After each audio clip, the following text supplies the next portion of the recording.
ಪ್ರಿಯ ವೀಕ್ಷಕರೇ, ವಾರಾಂತ್ಯ ವಿಶೇಷ ದೇಸಿ medicine with doctor Narasimhan ಕಾರ್ಯಕ್ರಮಕ್ಕೆ ತಮ್ಮೆಲ್ಲರಿಗೂ ಆತ್ಮೀಯವಾದ ಸ್ವಾಗತ. ಇವತ್ತು ನಮ್ಮ ಜೊತೆ ಖ್ಯಾತ ಆಯುರ್ವೇದ ತಜ್ಞರು ಅಷ್ಟೇ ಅಲ್ಲ, ಯೋಗ ತಜ್ಞರು ಆಗಿರುವಂತಹ ಡಾಕ್ಟರ್ ನರಸಿಂಹನ್ ನಮ್ಮ ಜೊತೆ ಇದ್ದಾರೆ. ಅವರು ದೇಸಿ ಮೆಡಿಸಿನ್ ಅಥವಾ ಆಯುರ್ವೇದ ವೈದ್ಯ ಪದ್ಧತಿಯ ಬಗ್ಗೆ ಹೆಚ್ಚಿನ ಅದರ ಮಹತ್ವವನ್ನು ನಮಗೆ ತಿಳಿಸ್ಕೊಡ್ತಾರೆ. ಡಾಕ್ಟರ್, ಕಾರ್ಯಕ್ರಮಕ್ಕೆ ತಮಗೆ ಆತ್ಮೀಯವಾದ ಸ್ವಾಗತ.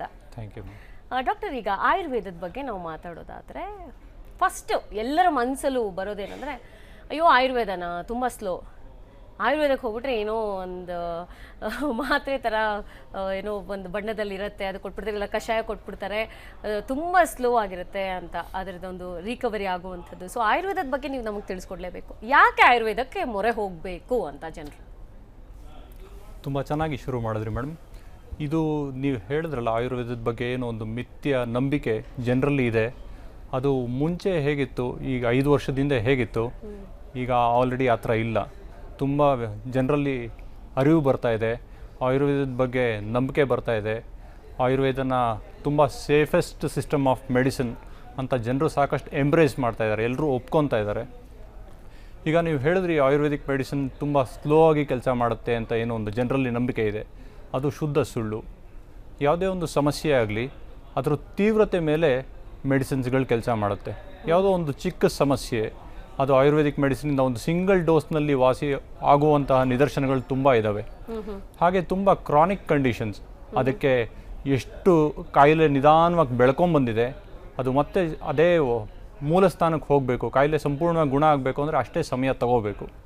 ಅದರಿಂದ ಆಯುರ್ವೇದ ಹೆಚ್ಚು ಈ ಕ್ರಾನಿಕ್ ಕಂಡೀಷನ್ಸ್ನಲ್ಲಿ ತುಂಬ ಪರಿಣಾಮಕಾರಿ. ಅಂದರೆ ಈಗ ತುಂಬ ದಿನ, ಅಂದರೆ ಸುಮಾರು ದಿನ ಇರುವಂಥ ಒಂದು ಸಾಮಾನ್ಯವಾಗಿ 2 ತಿಂಗಳಿಗಿಂತ ಮೀರಿ ಬೆಳೆದಂಥ ಕಾಯಿಲೆ, 2 ತಿಂಗಳಲ್ಲಿ ವಾಸಿ ಆಗಲಿಲ್ಲ ಅಂಥ ಕಾಯಿಲೆಗಳನ್ನು ಕ್ರಾನಿಕ್ ಕಾಯಿಲೆಗಳು ಅಂತ ಹೇಳ್ತೀವಿ. ಅಂಥ ಕಾಯಿಲೆಗಳನ್ನು ಆಯುರ್ವೇದಿಕ್ ಟ್ರೀಟ್ಮೆಂಟ್ನಿಂದ ತುಂಬ ಹೆಚ್ಚು ಪರಿಣಾಮಕಾರಿಯಾಗಿ ಗುಣಪಡಿಸ್ಬೋದು. ಎಸ್ ಡಾಕ್ಟರ್, ಅದು ಖಂಡಿತವಾಗ್ಲೂ ನಾವು ಒಪ್ಪಲೇಬೇಕು. ಅಂದರೆ ಬಹಳಷ್ಟು ಮಂದಿಗೆ ಆಯುರ್ವೇದ ಅಂದರೆ ಕೇವಲ ನೆಗಡಿಗೆ ಅಥವಾ ಕೆಮ್ಮಿಗೆ ಅಷ್ಟಕ್ಕೆ ಮಾತ್ರ ಆಯುರ್ವೇದ ಮೀಸಲು, ಬೇರೆ ಯಾವುದೇ ಕಾಯಿಲೆಗಳಿಗೂ ಆಯುರ್ವೇದ ಆಗುತ್ತಾ ಅನ್ನುವಂಥದ್ದೊಂದು ಸಣ್ಣ ಡೌಟ್ ಎಲ್ಲರ ಮನಸ್ಸಲ್ಲೂ ಇರುತ್ತೆ. ಸೊ ಅದ್ರ ಬಗ್ಗೆ ಏನು ಹೇಳ್ತೀರಿ ಡಾಕ್ಟರ್? ಸರಿಯಾಗಿ ಹೇಳಿದ್ರಿ. ಈ ಥರದ್ದು ಒಂದು ಅಪನಂಬಿಕೆ ಜನರಲ್ಲಿ ತುಂಬ ಪ್ರಚಲಿತದಲ್ಲಿದೆ. ಆದರೆ ಆಗಲ್ಲ. ಎಲ್ಲ ಸಮಸ್ಯೆಗಳಿಗೂ ಆಯುರ್ವೇದದಲ್ಲಿ ಪರಿಹಾರ ಇದೆ. ಆದರೆ ಬೇರೆ ವೈದ್ಯಕೀಯ ಶಾಸ್ತ್ರಗಳಲ್ಲೂ ಎಲ್ಲದರಲ್ಲೂ ಪರಿಹಾರಗಳಿರುತ್ತೆ. ಆದರೆ ಆಯುರ್ವೇದಕ್ಕೆ ವಿಷಯಕ್ಕೆ ಬಂದಾಗ ಎನಿ ಪ್ರೈಮರಿ ಹೆಲ್ತ್ ಕಂಪ್ಲೇಂಟ್ ಅಥವಾ ಸೆಕೆಂಡ್ರಿ ಹೆಲ್ತ್ ಕಂಪ್ಲೇಂಟ್, ಈ ಥರದ್ರಲ್ಲಿ Ayurveda system of medicine treat ಮಾಡೋ ಥರ ಯಾವ ಸಿಸ್ಟಮ್ ಆಫ್ ಮೆಡಿಸನ್ನು ಟ್ರೀಟ್ ಮಾಡೋಕ್ಕಾಗಲ್ಲ ಅನ್ನೋದು ನನ್ನ ಅನಿಸಿಕೆ. ಓಕೆ ಡಾಕ್ಟರ್, ಈಗ ಒಬ್ಬ ಸಾಮಾನ್ಯ ಮನುಷ್ಯನ ಒಂದು ಮನಸ್ಸಲ್ಲಿ ಇರುತ್ತೆ, ಸರ್ಜರಿನೋ ಅಥವಾ ಆಪರೇಷನ್ ಅಂತ ಏನು ಹೇಳ್ತೀವಿ, ಈಗ ಒಂದು ಸಾಮಾನ್ಯ ಮನುಷ್ಯನ ಒಂದು ಪದಗಳಲ್ಲಿ, ಅದು ಕೇವಲ ಈಗ ಇಂಗ್ಲಿಷ್ ಮೆಡಿಸಿನಲ್ಲಿ ಮಾತ್ರ ಇರುತ್ತೆ ಅಂತ. ಅಂದರೆ ಕೆಲವರು ಹೇಳ್ತಾ ಇರ್ತಾರೆ, ದೊಡ್ಡ ಡಾಕ್ಟರ್ ಹತ್ರ ಹೋದರೆ ಅವ್ರು ಹೇಳ್ತಾರೆ ಆಪ್ರೇಷನ್ ಮಾಡಿಬಿಡ್ಬೇಕು ಹಾಗೆ ಹೀಗೆ ಅಂತ. ಸೊ ಆಯುರ್ವೇದದಲ್ಲಿ ಏನಾದರೂ ಆಪ್ರೇಷನ್ ಅಥವಾ ಸರ್ಜರಿ ಅಂತೇನು ಹೇಳ್ತೀವಿ ಮೆಡಿಕಲ್ ಟರ್ಮಲ್ಲಿ, ಸೊ ಅದು ಇದೆಯಾ, ಆಯುರ್ವೇದದಲ್ಲಿ ಫಾಲೋ ಮಾಡ್ತಾರಾ ಅಂತ? ಈ ಶಸ್ತ್ರಚಿಕಿತ್ಸೆ ಅನ್ನೋದು ಆಯುರ್ವೇದ ಆಚಾರ್ಯ ಆದಂಥ ಸುಶ್ರುತ ಅವರು ಫಸ್ಟು ಇಂಟ್ರೊಡ್ಯೂಸ್ ಮಾಡಿದ್ದು. ಅದು ರೈನೋಪ್ಲಾಸ್ಟಿ, ನೇಸಲ್ ಸರ್ಜರಿ, ಅದು ಮಾಡೋ ಮುಖಾಂತರ ಶುರು ಮಾಡಿದ್ದು. ಅದಾದಮೇಲೆ ಆಯುರ್ವೇದದಲ್ಲಿ ಸರ್ಜರಿ ರಿಲೇಟೆಡ್ ಅಷ್ಟು ಅಡ್ವಾನ್ಸ್ಮೆಂಟ್ಸ್ ಆಗಲಿಲ್ಲ. ಅದೇ ವೆಸ್ಟರ್ನ್ ಮೆಡಿಸಿನಲ್ಲಿ ತುಂಬ ಅಡ್ವಾನ್ಸ್ಮೆಂಟ್ಸ್ ಆಯಿತು. ಅದರಿಂದ ಸರ್ಜರಿಯಲ್ಲಿ ಆಯುರ್ವೇದದ್ದು ತುಂಬ ಲಿಮಿಟೇಷನ್ಸ್ ಇದೆ. ಮೈನರ್ ಸರ್ಜರೀಸ್ ಮಾತ್ರ ಆಯುರ್ವೇದದಲ್ಲಿ ಇದೆ, ಮೈನರ್ ಸರ್ಜರೀಸ್ ಮಾತ್ರ. ಇನ್ನು ಆಯುರ್ವೇದ ಅಂತ ಹೇಳಿದ ತಕ್ಷಣ ಕೆಲವರು ಹೇಳ್ತಾರೆ, ಸುಮಾರು ಜನ ನಾನು ಡಾಕ್ಟರ್ಸ್ನ ಮೀಟ್ ಮಾಡಿದಾಗಲೂ ಅವ್ರು ಹೇಳ್ತಾರೆ, it is a life style. ನೀವು ಅದನ್ನು ಜೀವನ ಶೈಲಿಯಾಗಿ ರೂಢಿಸ್ಕೊಂಡೇ ಆಗಿದ್ದರೆ, ಅಂದರೆ ನೀವು ರೂಢಿಸ್ಕೊಂಡ್ರೆ ಅದನ್ನು ಬಹುಶಃ ನೀವು ಯಾವುದೇ ರೋಗಗಳಿಗೆ ಏನು ತುತ್ತಾಗೋದಿಲ್ಲ ಅಂತ. ಸರಿಯಾಗಿ ಹೇಳಿದ್ರಿ. ಸೊ ನೀವು ಹೇಳೋ ಪ್ರಕಾರ, ಅಂದರೆ ಈಗ ಡಾಕ್ಟರ್ಸ್, ಈಗ ನೀವೊಬ್ಬ ಡಾಕ್ಟರ್ನ ರೆಪ್ರೆಸೆಂಟ್ ಮಾಡ್ತೀರಿ, ಸೊ ಹಾಗಾಗಿ ಕೇಳ್ತಾ ಇದ್ದೀನಿ, ನೀವುಗಳು ಹೇಳೋ ಪ್ರಕಾರ ಈಗ ನಾವು ಒಂದು ಲೈಫ್ ಸ್ಟೈಲನ್ನು ನಾವು ಇಂತಿದ್ದ ಹೀಗೆ ಇರೋಣ ಅಂತ ನಾವು ಡಿಸೈಡ್ ಮಾಡಿಬಿಟ್ರೆ ರೋಗಗಳು ನಮ್ಮ ಹತ್ರನೂ ಸುಳಿಯೋದಿಲ್ವಾ ಅಂತ? ಹೌದು, ಖಂಡಿತ. ರೋಗಗಳು ಬರೋದೇನೆ ಕೆಟ್ಟ ಜೀವನ ಶೈಲಿಯಿಂದ. ಅದರಿಂದ ನಮ್ಮ ಜೀವನ ಶೈಲಿ ಸರಿಯಾಗಿತ್ತು ಅಂದರೆ ಯಾವುದೇ ರೋಗಗಳಿಗೂ ಅಲ್ಲಿ ಆಸ್ಪದನೇ ಇರೋದಿಲ್ಲ.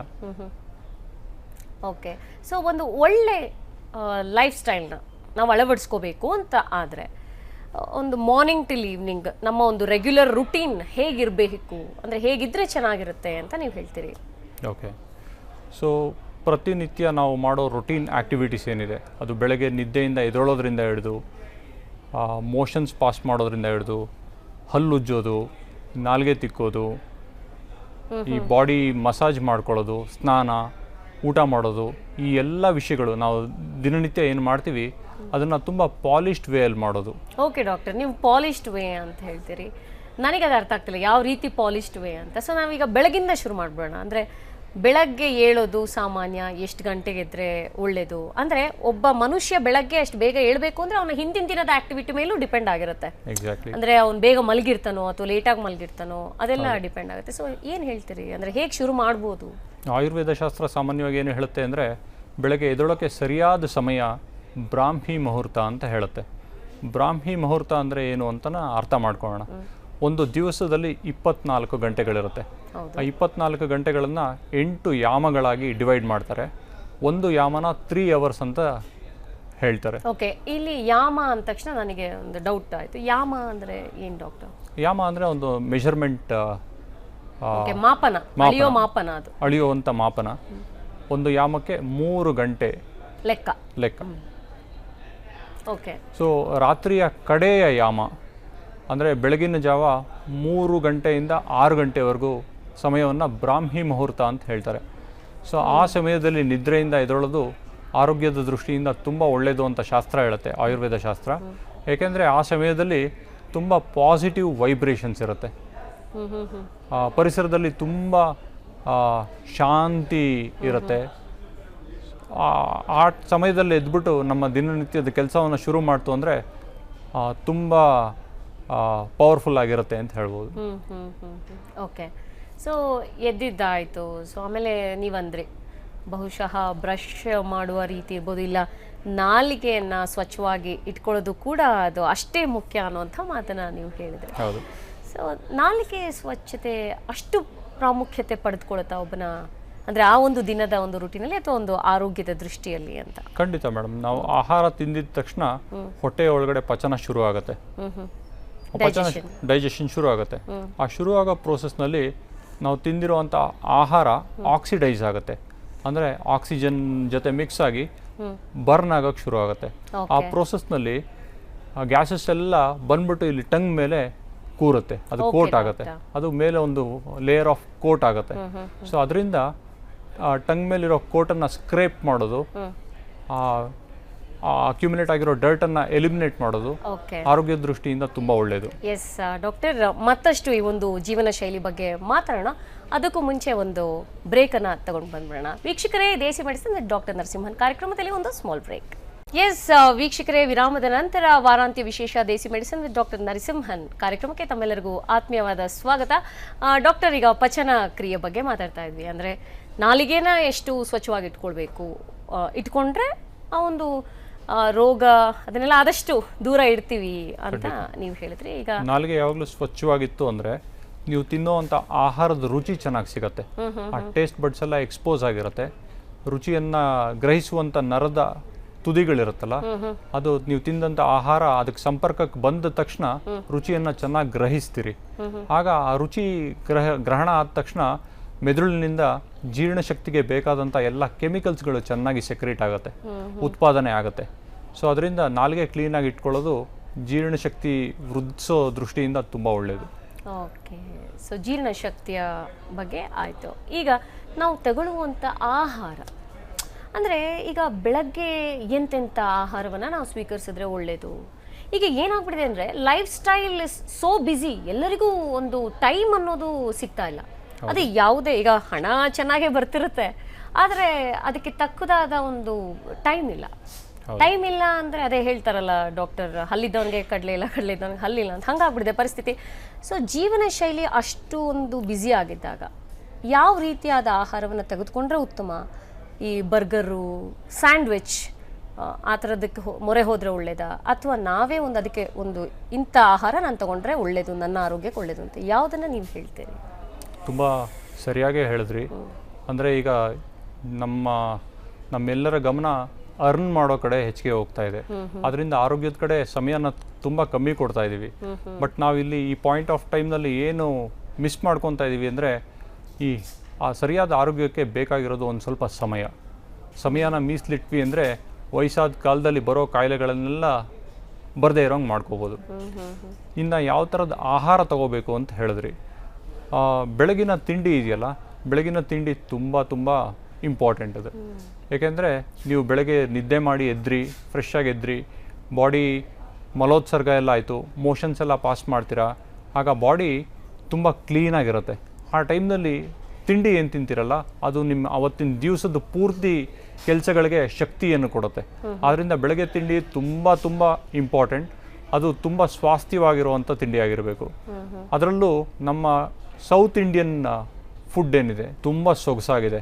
ಅದರಲ್ಲಿ ಸಾಮಾನ್ಯವಾಗಿ ಇಡ್ಲಿ ತಿಂತೀವಿ, ದೋಸೆ ತಿಂತೀವಿ, ಇವೆಲ್ಲ ಅಬೇನಲ್ಲಿ ಬೇಯಿಸ್ಬಿಟ್ಟು ಮಾಡುವಂಥ ಪದಾರ್ಥ, ಅಥವಾ ಉಪ್ಪಿಟ್ಟಿರ್ಬೋದು, ಅವಲಕ್ಕಿ ಇರ್ಬೋದು, ಇವೆಲ್ಲ ತುಂಬ ಲಘುವಾದ ಆಹಾರಗಳು. ತಿಂದಾಗ ಹೆಚ್ಚಿಗೆ ನರಿಷ್ಮೆಂಟನ್ನು ಕೊಡುತ್ತೆ, ಮತ್ತು ಅಷ್ಟೇ ಸುಲಭವಾಗಿ ಜೀರ್ಣ ಸಹ ಆಗತ್ತೆ. ಇನ್ನು ಎಲ್ಲ ಥರದ ಸೊಪ್ಪು, ತರಕಾರಿಗಳು, ಹಣ್ಣುಗಳು ಇದನ್ನೆಲ್ಲ ಬೆಳಗಿನ ತಿಂಡಿ ಜೊತೆ ಸೇರಿಸ್ಕೊಂಡ್ರೆ ತುಂಬ ಒಳ್ಳೆಯದು.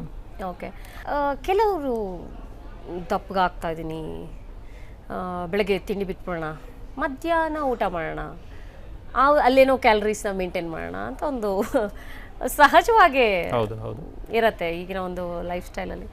ಸೊ ಅದಕ್ಕೆ ಏನು ಹೇಳ್ತೀರಿ? ಅಂದರೆ ಬೆಳಗಿನ ತಿಂಡಿ ಬಿಟ್ಟು ಮಧ್ಯಾಹ್ನ ಡೈರೆಕ್ಟಾಗಿ ಊಟ ತಗೊಳ್ಳೋದು, ಇಲ್ಲ ರಾತ್ರಿ ಯಾವಾಗಲೂ ಊಟ ಮಾಡೋದು, ಅದು ಸರಿನಾ ಡಾಕ್ಟರ್? ಇಲ್ಲ, ಅದು ತುಂಬ ತಪ್ಪು ಅಭ್ಯಾಸ.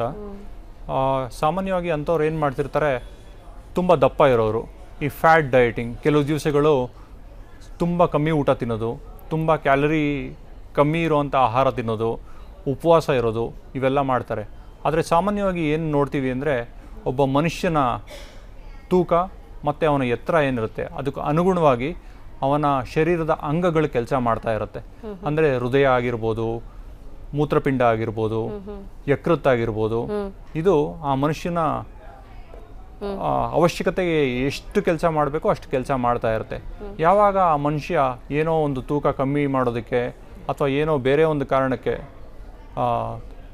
ಸಡನ್ನಾಗಿ ಇದರದ್ದು ಆಹಾರ ಪದ್ಧತಿಗಳಲ್ಲಿ ಚೇಂಜ್ ಮಾಡ್ಕೊಂಡ್ಬಿಡ್ತಾನೆ, ಅದು ಆ ಅಂಗಗಳಲ್ಲೆಲ್ಲ ತೊಂದರೆ ತರಿಸುತ್ತೆ, ಡಿಫ್ರೆನ್ಸಸ್ ತರಿಸುತ್ತೆ. ಸೊ ಇದು ಒಳ್ಳೆ ಅಭ್ಯಾಸ ಅಲ್ಲ ಅಂತ ಹೇಳ್ತೀನಿ. ನಂತರ ಡಾಕ್ಟರ್, ಈಗ ರಾತ್ರಿಯ ಒಂದು ಊಟ ಟೈಮ್ ಕೆಲವರಿಗೆ ಅಂದರೆ ದಿನ ತುಂಬ ಸ್ಟ್ರೆಸ್ಫುಲ್ ಆಗಿರುತ್ತೆ ಅಂಥವ್ರಿಗೆ ಕೆಲವು ಸತಿ ಊಟನೇ ಸೇರಲ್ಲ, ಅದನ್ನು ಹಾಗೆ ಬಿಟ್ಬಿಡೋ ಅಂಥದ್ದು, ಊಟನೇ ಮಾಡಲ್ಲ. ಕೆಲವರು ಹೇಳ್ತಾರೆ ಊಟ ಮಾಡದಿದ್ರೂ ನಡೆಯುತ್ತೆ, ಯಾಕೆಂದ್ರೆ ಇನ್ನೇನು ಮಲಗೋದಲ್ವಾ, ಏನು ಆ್ಯಕ್ಟಿವಿಟಿ ಏನಿರಲ್ಲ, ಸೊ ಇನ್ನೇನು ಮಲಗಿಬಿಡುತ್ತಾನೆ, ಸೊ ಊಟ ಬಿಟ್ಬಿಡೋಣ ಅಂತ ಆ ಥರನೂ ಯೋಚನೆ ಮಾಡೋರಿರ್ತಾರೆ. ಅಥವಾ ಊಟ ಮಾಡಿದ್ರೆ ಯಾವ ಥರ ಊಟ ಅಂದರೆ ಆಹಾರವನ್ನು ಸ್ವೀಕರಿಸಿದ್ರೆ ಒಳ್ಳೆಯದು ಅಂತ ರಾತ್ರಿಗೊಂದು ಟೈಮ್ನಲ್ಲಿ? ರಾತ್ರಿ ಊಟ ಸಾಮಾನ್ಯವಾಗಿ ತುಂಬ ಲಘುವಾಗಿರಬೇಕು, ಲೈಟ್ ಫುಡ್ ಆಗಿರಬೇಕು. ತುಂಬ ಜಿಡ್ಡಿನ ಪದಾರ್ಥ ಇಂಥವೆಲ್ಲ ತಿನ್ನೋದು ಸಾಮಾನ್ಯವಾಗಿ ತಪ್ಪು. ಯಾಕೆಂದರೆ ರಾತ್ರಿ ಊಟ ಮಾಡಿ ಮಲಗಿದ ಮೇಲೆ ಏನು ಫಿಸಿಕಲ್ ಆ್ಯಕ್ಟಿವಿಟೀಸ್ ಇರೋದಿಲ್ಲ, ಶರೀರ ಯಾವುದೇ ಥರದ ಮೂಮೆಂಟ್ಸ್ ಇರೋದಿಲ್ಲ, ಪೂರ್ತಿ ರೆಸ್ಟ್ನಲ್ಲಿರುತ್ತೆ. ಆ ಟೈಮ್ನಲ್ಲಿ ಶರೀರ ಅದು ಕೆಲಸ ಮಾಡೋದಕ್ಕೆ ಹೆಚ್ಚಿಗೆ ಆಹಾರದ ಅವಶ್ಯಕತೆ ಇರೋದಿಲ್ಲ. ಆದ್ದರಿಂದ ಲಘು ಆಹಾರ, ಅದು ಯಾವುದಾದ್ರು ಹಣ್ಣು ಆಗಿರ್ಬೋದು, ಅಥವಾ ಅವಲಕ್ಕಿ, ಉಪ್ಪಿಟ್ಟು, ಒಂದು ಸ್ವಲ್ಪ ಅನ್ನ ತಿನ್ನೋದು, ಒಂದೆರಡು ಚಪಾತಿ ತಿನ್ನೋದು, ಈ ಥರದ್ದು ಈಸಿ ಟು ಡೈಜೆಸ್ಟ್ ಫುಡ್ ಆಗಿತ್ತು ಅಂದರೆ ತುಂಬ ಒಳ್ಳೆಯದು. ಸೊ ಮಲ್ಗೋ ಟೈಮು ಇದು ಅಂದರೆ ಡೈಲಿ ಒಂದು ರುಟೀನ್ ನೋಡೋದಾದರೆ ಮಲ್ಗೋ ಟೈಮ್, ಕೆಲವರು ನೈಟ್ ಶಿಫ್ಟ್ಸ್ ಅಂತೆಲ್ಲ ಮಾಡ್ತಾರೆ, ಅಂಥವ್ರಿಗೆ ನಿದ್ದೆ ಸರಿ ಆಗಲ್ಲ, ಬೆಳಗ್ಗೆಗೆ ನಿದ್ದೆ ಮಾಡೋಣ ಅಂತ ಆ ನಿದ್ದೆನ ಹಾಗೆ ಕಾಯ್ದಿರಿಸ್ಕೊಂಡಿರ್ತಾರೆ. ಸೊ ಅದು ಒಳ್ಳೇದಾ ಅಥವಾ ಹೇಗೆ? ಅಂದರೆ ಕೆಲವರಿಗೆ ಅನಿವಾರ್ಯನೂ ಆಗ್ಬಿಟ್ಟಿರುತ್ತೆ, ಅಂದರೆ ಈಗ ಮಾಡಲೇಬೇಕು ಅಂದರೆ ಮಾಡಲೇಬೇಕಾಗುತ್ತೆ. ಅಂದರೆ ಮಾಡಿದ್ರೆ ಅದನ್ನು ಯಾವ ರೀತಿ ಅದನ್ನು ನಾವು ಕಾಂಪನ್ಸೇಟ್ ಮಾಡಬಹುದು, ಆ ಒಂದೇನಾದರೂ ಟಿಪ್ಸ್ ಅದಕ್ಕೆ? ಆರೋಗ್ಯ ಚೆನ್ನಾಗಿರಬೇಕು ಅಂದರೆ ಈ ಪ್ರಕೃತಿಯ ನಿಯಮಗಳೇನಿದೆ ಅದನ್ನು ಚಾಚೂ ತಪ್ಪದೆ ಪಾಲಿಸ್ಬೇಕಾಗತ್ತೆ. ಸೊ ಅದರಂತೆ ರಾತ್ರಿ ನಿದ್ದೆ, ಶರೀರ ಏನು ದಣದಿರುತ್ತೆ ಅದನ್ನು ನಿವಾರಿಸ್ಕೊಳ್ಳೋದಕ್ಕೆ ರಾತ್ರಿ ನಿದ್ದೆ ತುಂಬ ಅವಶ್ಯಕ. ಆದರೆ ಈಗ ಏನಾಗ್ಬಿಟ್ಟಿದೆ, ತುಂಬ ಜನಕ್ಕೆ ಅನಿವಾರ್ಯವಾಗ್ಬಿಟ್ಟಿದೆ, ರಾತ್ರಿ ಪಾಳ್ಯದಲ್ಲಿ ಕೆಲಸ ಮಾಡೋದು ಅನಿವಾರ್ಯವಾಗ್ಬಿಟ್ಟಿದೆ. ಸೊ ಅದನ್ನು ಹೇಗೆ ಕಾಂಪನ್ಸೇಟ್ ಮಾಡೋದು ಅಥವಾ ಅದನ್ನು ಹೇಗೆ ಸರಿದೂಗಿಸ್ಕೊಳ್ಳೋದು ಅಂತ ಕೇಳಿದ್ರಿ. ಇದಕ್ಕೆ ಒಂದು ಉತ್ತರ ಇದೆ. ವ್ಯಾಯಾಮದ ಮುಖಾಂತರ ನಮ್ಮ ಶರೀರ ಎಂಥ ಡೈನಮಿಕ್ ಸಿಸ್ಟಮ್, ಎಷ್ಟು ಇಂಟೆಲಿಜೆಂಟ್ ಇದೆ ಅಂದರೆ ನೀವು ಹೆಂಗೆ ಅದಕ್ಕೆ ತಯಾರಿ ಮಾಡ್ತೀರಿ ಆ ಥರ ಅದನ್ನು ತಾನು ಸರಿ ಮಾಡ್ಕೊಳ್ಳುತ್ತೆ, ಒಪ್ಕೊಂಡ್ಬಿಡುತ್ತೆ. ಸೊ ಈಗ ನೀವು ಸ್ವಾಭಾವಿಕವಾಗಿ ಮಾಡಬೇಕಾದಂಥ ರಾತ್ರಿ ನಿದ್ದೆನ ಅವಾಯ್ಡ್ ಮಾಡ್ತೀರಾ, ಬೆಳಗ್ಗೆ ಹೊತ್ತು ಮಲಗಬೇಕಾಗತ್ತೆ. ಆಗ ರಾತ್ರಿ ಹೊತ್ತು ನಿದ್ದೆಯಲ್ಲಿ ಸಿಗುವಂಥ ರಿಲ್ಯಾಕ್ಸೇಷನ್ ಬೆಳಗಿನ ಹೊತ್ತು ನಿದ್ದೆನಲ್ಲಿ ಸಿಗೋದಿಲ್ಲ. ರಾತ್ರಿ ಮಲಗಿದಾಗ ಮಾತ್ರ ಆ ಕತ್ಲಲ್ಲಿ ಬ್ರೈನ್ನಲ್ಲಿ, ನಮ್ಮ ಮೆದುಳಿನಲ್ಲಿ ಒಂದು ಮೆಲಟೋನಿನ್ ಅನ್ನೋ ಒಂದು ಪಿಗ್ಮೆಂಟ್ ಕೆಮಿಕಲ್ ಸೆಕ್ರೇಟ್ ಆಗುತ್ತೆ. ಅದರ ಉತ್ಪತ್ತಿ ಹೆಚ್ಚಿಗೆ ಆದಷ್ಟು ಮಾತ್ರ ಶರೀರಕ್ಕೆ ಜಾಸ್ತಿ ರಿಲ್ಯಾಕ್ಸೇಷನ್ ಸಿಗುತ್ತೆ. ಬೆಳಗಿನ ನಿದ್ದೆಯಲ್ಲಿ ಅದು ಸಿಗೋದಿಲ್ಲ. ಸೊ ರಾತ್ರಿ ನಿದ್ದೆ ತುಂಬ ಆರೋಗ್ಯದ ದೃಷ್ಟಿಯಿಂದ ಒಳ್ಳೆಯದು, ಅವಶ್ಯಕ. ಈಗ ವ್ಯಾಯಾಮ ಮಾಡಿದಾಗ ಶರೀರ ಈ ಬೆಳಗಿನ ಹೊತ್ತು ನಿದ್ದೆ ಮಾಡಿದಾಗ ಏನು ನಮ್ಮ ಮೆದುಳಿನಲ್ಲಿ ಮಾರ್ಪಾಡು ಮಾಡಿಕೊಂಡು ಶರೀರಕ್ಕೆ ತುಂಬ ಒಂದು ರಿಲ್ಯಾಕ್ಸೇಷನ್ ಕೊಡಬೇಕು ಆ ಥರ ಮಾಡ್ಕೊಳ್ಳೋಂಗೆ ಮಾಡುತ್ತೆ. ಅಂದರೆ ನೀವು ಹೇಳೋ ಪ್ರಕಾರ ಆದಷ್ಟು ರಾತ್ರಿ ನಿದ್ದೆನ ಅವಾಯ್ಡ್ ಮಾಡೋದು ಬೇಡ. ಆದರೆ ಒಂದು ವೇಳೆ ಅನಿವಾರ್ಯತೆ ಇದ್ದಾಗ ಮಾಡಿದರೂ ಕೂಡ ಅದಕ್ಕೆ ಪರ್ಯಾಯವಾಗಿ ಅದಕ್ಕೆ ಬೇಕಾದಂತಹ ವ್ಯಾಯಾಮವನ್ನು ರೂಢಿಸ್ಕೊಳ್ಳುವಂಥದ್ದು, ಅದು ಮಾಡಿದ್ರೆ ಉತ್ತಮ ಆರೋಗ್ಯ ಖಂಡಿತ ಸಿಗುತ್ತೆ. ವೀಕ್ಷಕರೇ, ಈಗ ಕಾರ್ಯಕ್ರಮದಲ್ಲಿ ಮತ್ತೊಂದು ಪುಟ್ಟ ವಿರಾಮ. ಎಸ್ ವೀಕ್ಷಕರೇ, ವಿರಾಮದ ನಂತರ ವಾರಾಂತ್ಯ ವಿಶೇಷ ದೇಸಿ ಮೆಡಿಸಿನ್ ವಿತ್ ಡಾಕ್ಟರ್ ನರಸಿಂಹನ್ ಕಾರ್ಯಕ್ರಮಕ್ಕೆ ಮತ್ತೆ ನಿಮ್ಮೆಲ್ಲರಿಗೂ ಸ್ವಾಗತ. ಡಾಕ್ಟರ್, ಈಗ ಆಯುರ್ವೇದದ ಬಗ್ಗೆನೇ ಮಾತಾಡ್ತಾ ಇದ್ವಿ. ಆಯುರ್ವೇದದಲ್ಲಿ ಎಷ್ಟೋ ಜನರ ಒಂದು ಮನಸ್ಸಿನಲ್ಲಿರುತ್ತೆ, ಗಿಡಮೂಲಿಕೆ ಅಷ್ಟೇನಾ ಅದಕ್ಕೆ ಪರಿಹಾರ? ಅಂದರೆ ಹೋದ ತಕ್ಷಣ ಯಾವುದೋ ಒಂದು ಗಿಡಮೂಲಿಕೆ ಇದರಿಂದ ಮಾಡಿದ್ದೀವಿ, ಅದರಿಂದ ಮಾಡಿದ್ದೀವಿ, ಯಾವುದೋ ಒಂದು ಸೊಪ್ಪಿಂದ ಮಾಡಿದ್ದೀವಿ, ಇಲ್ಲ ಆ ಗಿಡದಿಂದ ಮಾಡಿದ್ದೀವಿ ಅನ್ನೋಂಥ ಒಂದು ಪ್ರಶ್ನೆ. ಹಾಗಾದ್ರೆ ಆಯುರ್ವೇದ ಅಂದರೆ ಗಿಡಮೂಲಿಕೆ ಅಷ್ಟೇನಾ? ಇಲ್ಲ, ಆಯುರ್ವೇದ ಪದ್ಧತಿಯಲ್ಲಿ ಬೇರೆ ಬೇರೆ ಥರದ ಮೆಡಿಸಿನ್ಸ್ನ ಪ್ರಾಕ್ಟೀಸ್ನಲ್ಲಿ ಯೂಸ್ ಮಾಡ್ತೀವಿ. ಗಿಡಮೂಲಿಕೆಗಳಿಂದ ಯೂಸ್ ಮಾಡಿರೋ ಮೆಡಿಸಿನ್ ಒಂದು ಥರದ್ದಾಗುತ್ತೆ. ಗಿಡಮೂಲಿಕೆಗಳ ಜೊತೆ ಈ ಮೆಟಾಲಿಕ್ ಆಕ್ಸೈಡ್ಸನ್ನು ಯೂಸ್ ಮಾಡ್ತೀವಿ. ಮೆಟಲ್ಸ್ನ ಅದನ್ನು ಆಕ್ಸೈಡ್ ಫಾರ್ಮ್ಗೆ ರೆಡ್ಯೂಸ್ ಮಾಡಿಬಿಟ್ಟು ಅದನ್ನು ಔಷಧಿಯಲ್ಲಿ ಯೂಸ್ ಮಾಡ್ತೀವಿ. ಮತ್ತು ಪ್ಯೂರ್ ಮೆಟಾಲಿಕ್ ಆಕ್ಸೈಡ್ ಮೆಡಿಸಿನ್ಸ್, ಈ 3 ಥರದ ಔಷಧಿಗಳಿರುತ್ತೆ. ಎಸ್ ಡಾಕ್ಟರ್, ಈಗ 3 ಥರ ಔಷಧಿಗಳಿರುತ್ತೆ ಅಂತ ಹೇಳಿದ್ರೆ, ಮೆಟಾಲಿಕ್ ಆಕ್ಸೈಡ್ಸ್ ಅಂದ ತಕ್ಷಣ ನನಗೆ ಒಂದ್ಸಲ ಭಯ ಆಗೋಯ್ತು. ಅಂದರೆ ಅದನ್ನು ತಿಂದುಬಿಟ್ರೆ ನನಗೇನಾದರೂ ಇನ್ನು ಕಿಡ್ನಿ ಸ್ಟೋನ್ ಆಗಿಬಿಟ್ರೆ ಏನಪ್ಪ ಇದು ಅಂತ ಅನ್ನಿಸ್ತಾ ಇದೆ. ಏನು ಅದ್ರ ಬಗ್ಗೆ ಒಂಚೂರು ವಿವರಣೆ ಬೇಕಿತ್ತು. ಇದೊಂದು ಜನರು ತುಂಬ ಇದ್ರ ಬಗ್ಗೆ ತಲೆ ಕೆಡಿಸ್ಕೊತಾ ಇದ್ದಾರೆ. ಅಂದರೆ ಫಾರ್ಮಾಸ್ಯೂಟಿಕಲ್ ಇಂಡಸ್ಟ್ರಿಯವರು, ಬೇರೆ ಪದ್ಧತಿಯ ವೈದ್ಯರುಗಳು ಆಯುರ್ವೇದದ ಈ ಮೆಟಾಲಿಕ್ ಆಕ್ಸೈಡ್ ಯೂಸ್ ಮಾಡಿರುವಂಥ ಮೆಡಿಸಿನ್ಸ್ನ ಬಳಕೆಯಿಂದ ಕಿಡ್ನಿ ಕ್ಷಮತೆಯನ್ನು ಕುಗ್ಸುತ್ತೆ, ಈ ಥರದ್ದೆಲ್ಲ ಮಾತುಗಳು ಪ್ರಚಲಿತದಲ್ಲಿದೆ. ಆದರೆ ಈ ಮೆಟಲ್ಸನ್ನು ಶುದ್ಧ ಮಾಡುವಂಥ ಕೆಲವು ಮೆಥಡ್ಸ್ಗಳನ್ನು ನಮ್ಮ ಬುಕ್ಸ್ನಲ್ಲಿ ಹೇಳಿರ್ತಾರೆ. ಅದನ್ನು ಶುದ್ಧಿ ಮಾಡದೆ ಮೆಡಿಸಿನ್ಸ್ನಲ್ಲಿ ಪ್ರಯೋಗಕ್ಕೆ ಬಳಸೋಕೆ ಬರೋದಿಲ್ಲ. ಆ ಥರ ಮಾಡ್ತು ಅಂದರೆ ಅವ್ರು ಹೇಳಿದಾಗೆ ನಿಜವಾಗ್ಲೂ ವ್ಯತಿರಿಕ್ತ ಪರಿಣಾಮಗಳು ಬೀರುತ್ತೆ. ಆದರೆ ಅದನ್ನು ಸರಿಯಾದ ರೀತಿಯಲ್ಲಿ ಪ್ಯೂರಿಫೈ ಮಾಡಿದಾಗ ಅದು ತುಂಬ ಪೊಟೆಂಟ್ ಮೆಡಿಸಿನ್ ಆಗುತ್ತೆ. ಓಕೆ ಡಾಕ್ಟರ್, ಈಗ ಬೇಸಿಕಲಿ ಈಗ ಆಯುರ್ವೇದ ಡಾಕ್ಟರ್ ಹತ್ರ ಬಂದಾಗ ಒಂದು ರೋಗವನ್ನು ಯಾವ ರೀತಿಯಾಗಿ ನೀವು ಡಯಾಗ್ನೋಸ್ ಮಾಡ್ತೀರಿ? ಅಂದರೆ ಯಾವ ಒಂದು ಆಧಾರದ ಮೇಲೆ ಮಾಡ್ತೀರಿ ಅಂತ? ಈಗ ಹೋದ ತಕ್ಷಣ ಈಗ ನಾಡಿ ಹಿಡಿತೀರಿ, ನೋಡ್ತೀರಿ, ಅಂದರೆ ಏನೇನು ಅದೊಂದು ಟರ್ಮ್ಸ್ ಏನಿರುತ್ತೆ? ನೋಡಿ, ಒಬ್ಬ ರೋಗಿಯ ರೋಗವನ್ನು ಪತ್ತೆ ಹಚ್ಚೋದು ಅವನ ಲಕ್ಷಣಗಳಿಂದ, ಅವನು ಹೇಳೋ ಲಕ್ಷಣಗಳಿಂದ, ಅವನಿಗೆ ಏನು ಸಮಸ್ಯೆ ಆಗ್ತಾ ಇದೆ ಅದರಿಂದನೇ ಒಂದು ಡಯಾಗ್ನೋಸಿಸ್ ಎಸ್ಟಾಬ್ಲಿಷ್ ಮಾಡೋಕ್ಕಾಗತ್ತೆ. ಇನ್ನು ಬೇರೆ ಆನ್ ದಿ ಕಾಂಟ್ರರಿ, ಈ ನಾಡಿ ನೋಡಿಬಿಟ್ಟು ಇಂತಿಂಥ ಕಾಯಿಲೆ ಅಂತ ಹೇಳೋದು ಕೆಲವರು ಪಾರಂಪರಿಕ ವೈದ್ಯರುಗಳು ಇಂಥವರೆಲ್ಲ ಮಾಡ್ತಾ ಬಂದಿದ್ದಾರೆ. ಆದರೆ ಟೆಕ್ನಿಕಲಿ ಏನಾಗುತ್ತೆ ಅಂದರೆ, ಈ ಪಲ್ಸ್ ಡಯಾಗ್ನೋಸಿಸಿಂದ, ನಾಡಿ ಪರೀಕ್ಷೆಯಿಂದ ಪಲ್ಸ್ ಹೆಲ್ತ್ ಏನಿದೆ ಅಷ್ಟು ಮಾತ್ರ ಗೊತ್ತಾಗುತ್ತೆ. ಓಕೆ, ಸೊ ಪಲ್ಸ್ ಅಥವಾ ನಾಡಿ ಮಿಡಿತವನ್ನು ನೋಡಿದಾಗ ಅವರ ಆರೋಗ್ಯದ ಸ್ಥಿತಿ ಹೇಗಿದೆ ಅನ್ನೋದನ್ನ ನೀವು ಒಂದು ತಕ್ಕಮಟ್ಟಿಗೆ ನೀವು ಅಲ್ಲಿ ತಿಳಿದುಕೊಳ್ತೀರಿ. ಬಟ್ ಈಗ ಆಯುರ್ವೇದ ಅಂದ ತಕ್ಷಣ ಹೇಳ್ತಾರೆ ಕೆಲವರು, ಹೋದ ತಕ್ಷಣ ನಿಮಗೆ ವಾತ ಇದೆ, ಇಲ್ಲ ಪಿತ್ತ ಹೆಚ್ಚಾಗಿ ಹೋಗಿದೆ. ಪಿತ್ತ ಅಂದರೆ ಯೂಶುವಲ್ ಟರ್ಮಲ್ಲಿ ಸಿಟ್ಟು ಸಿಕ್ಕಾಪಟ್ಟೆ ನೆತ್ತಿಗೇರಿದೆ ಅಂತ ಹೇಳ್ತಾರೆ.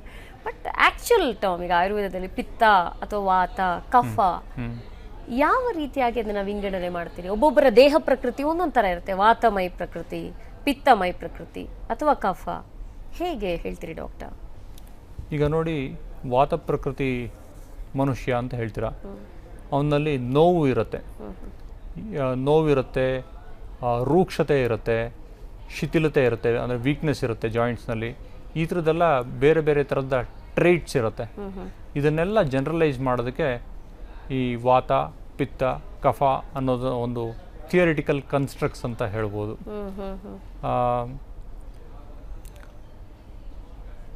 ಥಿಯರಿಟಿಕಲ್ ಕನ್ಸ್ಟ್ರಕ್ಟ್ಸ್ ಅಂತ ಹೇಳ್ಬೋದು. ಓಕೆ, ಸೊ ಹಾಗಾದ್ರೆ ವಾತ ಅಂದ ಕೂಡಲೇ ಯಾವ ಒಂದು ಬೇಸ್ ಅದಕ್ಕೆ ಅಂತ, ಈಗ ವಾತ ಅಂತ ಹೇಳ್ತೀರಿ, ಬಟ್ ವಾತ ಅಂದ್ರೆ ಏನು ಆಕ್ಚುಲಿ ಏನು? ಈಗ ದೋಷಗಳು ಅಂತ ಹೇಳ್ತೀವಿ. ಯಾವುದು ರೋಗವನ್ನು ಕಾರಣ ಮಾಡುತ್ತೆ, ರೋಗಗಳು ಉದ್ಭವ ಆಗೋದಕ್ಕೆ ಕಾರಣ ಆಗುತ್ತೆ, ಅದನ್ನು ದೋಷಗಳು ಅಂತ ಹೇಳ್ತೀವಿ.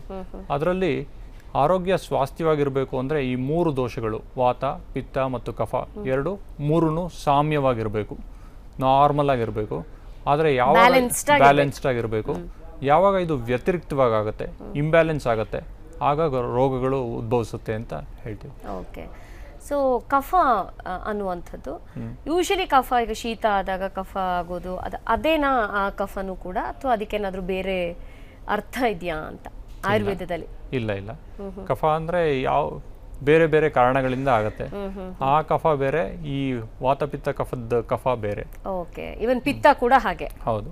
ಓಕೆ, ಸೊ ಈ ಒಂದು ಆಯುರ್ವೇದ ಸಿಸ್ಟಮ್ನಲ್ಲಿ ನೀವಾಗಲೇ ಹೇಳಿದ್ರಿ ಶಸ್ತ್ರಚಿಕಿತ್ಸೆ ಅನ್ನುವಂಥದ್ದು ಒಂದು ಸಣ್ಣ ಮಟ್ಟಿಗೆ ಇರುತ್ತೆ, ಅಂದರೆ ಸುಶ್ರುತ ಅವರು ಶುರು ಮಾಡಿದ್ರು ಹಾಗೆ ಅನ್ನೋ ಒಂದು ಇತಿಹಾಸ ಒಂದು ಸಣ್ಣದಾಗಿ ಕೊಟ್ರಿ.